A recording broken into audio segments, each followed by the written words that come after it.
श्री स्वामी समर्थ. नमस्कार मैत्रिणींनो, आजचा दिवस तुम्हा सर्वांना सुखाचा, समाधानाचा, आनंदाचा जावो ही श्री स्वामी चरणी प्रार्थना. स्वामी कृपा म्हणजे काय वेगळी, काय सांगायचे. माझ्या आयुष्यातील प्रत्येक क्षण हा एक स्वामी कृपाच आहे. चला तर मैत्रिणींनो, आजची स्वामी वचने बघूया. स्वामींच्या लीलाचा उलगडा होणे म्हणजे प्रत्यक्ष स्वामींचे दर्शन होण्यासारखे आहे. त्यांचं अस्तित्व अनंत आहे. त्यांच्या कृपेने प्रत्येक भक्ताचं आयुष्य उजळून निघते आणि त्यांच्या प्रत्येक लीलेने आपल्याला जीवनाचा खरा अर्थ समजतो. जीवनाच्या प्रत्येक समस्येस मार्ग दाखवतात तुम्ही. जेव्हा काय करावे काहीही समजत नाही तेव्हा आठवता तुम्ही स्वामी. तुमच्यासारख्या गुरूंना मिळवून खरोखरच धन्य आहोत आम्ही.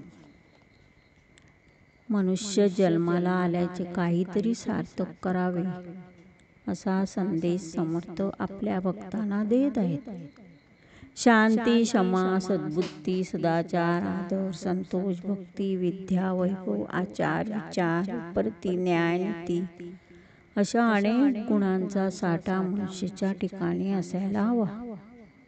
असे गुण नसतील तर मनुष्य जिवंत असूनही प्रेता समान आहे असे समर्थ सांगतात. थोडक्यात ईश्वराची भक्ती करता करता आपल्यातील उत्तम गुणाची जोपासना करावी. अहंकार आणि लोभ हे माणसाच्या दुःखाचे सर्वात मोठे कारण आहे. जो अनन्य भावाने स्वामींना शरण जातो त्यांना स्वामी आपल्या मार्गदर्शन आणि अनुभूतीने अहंकार आणि लोभापासून दूर करण्यास मदत करतात. हे त्रिवार सत्य आहे. स्वामींची अनुभूती येणे, आशीर्वाद लाभणे ह्या गोष्टी म्हणजे अमृत मिळवणे होय. स्वामी म्हणतात, कुठली गोष्ट इतकी सहज घडत नसते. ती घडण्याला काहीतरी निमित्त घडावं लागतं. एवढ्यात डगमगून काय जातोस? अजून आयुष्यात तुला बऱ्याच संकटांना मुकाबला करायचा, बऱ्याच आपत्तींना तोंड द्यायचंय तुला. आमच्याकडून मदतीची अपेक्षा असेल तर ते तुझ्या हातात आहे. तुझ्या आमच्यावरील विश्वास अखंड ठेव आणि मग पहा तू जिंकलास. जगाकडून कधी अपेक्षा करू नकोस आणि माझ्याकडून कधी अपेक्षा सोडू नकोस. स्वामी म्हणतात, तुमच्या वाटेला आलेले दुःख ही तुमची शिक्षा नसून ते तुमच्या अंतर आत्म्याचे शुद्धीकरण आहे आणि मनातील घाण साफ होईल तेव्हा माझा अनुग्रह तुम्हाला अधिक स्पष्ट जाणवेल. माझ्या दारी यायचे सोडू नका, कारण मी उशीर करतो पण नकार देत नाही. विश्वास ठेवा, मी आहे, मी होतो आणि मी सदैव तुमच्या सोबत राहील.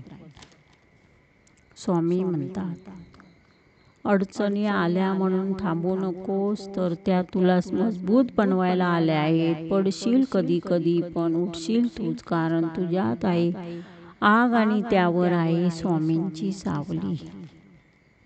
हरवलेल्या मनाची आशा आहे स्वामी, थकलेल्या पावलांची दिशा आहे स्वामी, प्रत्येक अडचणीतल्या मार्गाची साथ आहे स्वामी, पडल्यावरती घाबरू नको मी पाठीशी आहे म्हणणारे हात आहेत स्वामी. कधी कधी सगळं संपलं, आता काही होऊ शकत नाही असे वाटते, असा आपण समज करून घेतो. आपण आपल्यालाच घाबरतो. परंतु थोडंसं शांत राहिलं, स्वामींचं वचन भिवू नकोस मी तुझ्या पाठीशी आहे आठवले आणि खंबीरपणे परिस्थितीची सामना केला तर नक्कीच आधार मिळतो आणि दुसरा मार्ग दिसून येतो. म्हणून स्वामींना शरण जावे आणि स्वामींच्या नामस्मरणात दंग व्हावे. स्वामी म्हणतात, प्रतिष्ठा आणि धनाशी जोडलेली माणसे नेहमी तुमच्या पुढ्यात उभी राहतील, पण जी माणसे तुमची वाणी, विचार आणि आचार जोडलेली असतील ती सदैव तुमच्या पाठीशी उभी असतील. सुखासाठी धडपड हवी, पण त्या सुखाला कुठेतरी समाधानाची सेवा असावी. जीवन हे असं पुस्तक आहे, याचा वाचायला घेईपर्यंत सर्व पाने जीर्ण झालेली असतात. स्वामी म्हणतात, आपल्या आयुष्यात कोण येणार हे आपण जन्मताच ठरवलेलं असतं. येण्याचा प्रत्येक माणसाच्या येण्यामागे काहीतरी कारण असतं. काही लोक आपल्या वाईट कर्माची शिक्षा द्यायला येतात, काही लोक आपल्या चांगल्या कर्माची फळं द्यायला येतात. म्हणून काही लोकांकडून आपल्याला खूप त्रास होतो, तर काही लोक आपल्या आयुष्यात आल्यावर खूप आनंद मिळतो. स्वामी कृपा म्हणजे केवळ सांगायचे, माझ्या आयुष्यात प्रत्येक क्षण हा स्वामी कृपाच आहे. स्वय असुनी शंकर ओठी भजन शिवहर शंकर, ऐसे लीला करीत असे स्वामी रूपी ईश्वर. श्री स्वामी समर्थ.